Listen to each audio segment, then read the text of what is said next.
Hey everybody, it's Ron and Ellie back with this week's edition of Ask Ron. First up this week are two questions from Tony Garza in Georgia.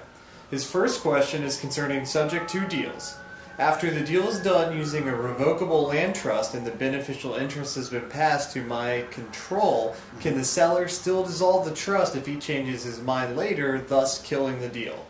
The answer is no, Tony, but you said something there that I need to bring to your attention. We don't have the seller put it into a land trust and then transfer the beneficial interest to us anymore. We used to do that. I just take title and become the beneficiary from day one. I guess either way actually will work, but no, once that is transferred, the seller can't do that unless they want to commit some kind of fraud or something and claim they didn't transfer it to you. But if it's in your file and signed off on, they'll have a tough time with that one. Okay, his next question is concerning lease purchases. It says, the seller leases a property with the mortgage to my control. I place a tenant buyer in the property, then the buyer exercises a lease option to purchase. Right. How do we all close, since I can't close with the seller without funds? All right. Well, the easiest way to do it is have the seller, if you got the subject to deed, if you got the deed subject to, it's very simple. You're going to deed it to your buyer. There's no issue there. So I'm not really sure I understand what your question is. If you bought it subject to, that means you own it. The deed is recorded and it is in your entity's name. Your entity lease options it to the tenant buyer and the tenant buyer closes on it. It doesn't matter whose name the mortgage is in at that point.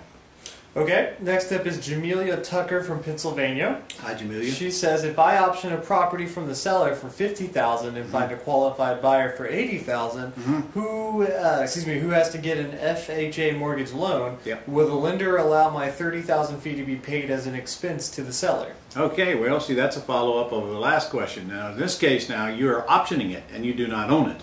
Since you do not have the deed, what I generally do is get the seller to deed it directly to the buyer and show your $30,000 as a second mortgage payoff on the property, which is a lot easier to get past the lender. I have done it as a option fee or a consultant fee. That's something you need to ask the loan processor at the time your buyer is getting a loan to make sure you handle it properly, and also probably get your attorney involved in. Okay, our last question this week comes from Darren Dixie in Georgia. Hey, Darren. He says, on a house that is currently free and clear, is there a transfer tax if you're buying in a trust and giving the seller back a mortgage? Darren, that's something you need to ask somebody in Georgia. I don't know about Georgia transfer tax. As I recall, there's little or none of it anyway. The house is free and clear, has really no effect on transferring ownership of the property. Ask your local title company or any attorney or most any real estate investor that's knowledgeable and get the answer to that for Georgia. Okay, Ron, that's all the questions we have for you this week. All right, guys. Yeah, you know, time's a burning. We're in the first week of March already. How many deals have you done this year?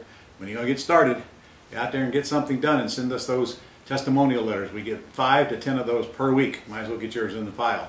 See you next week.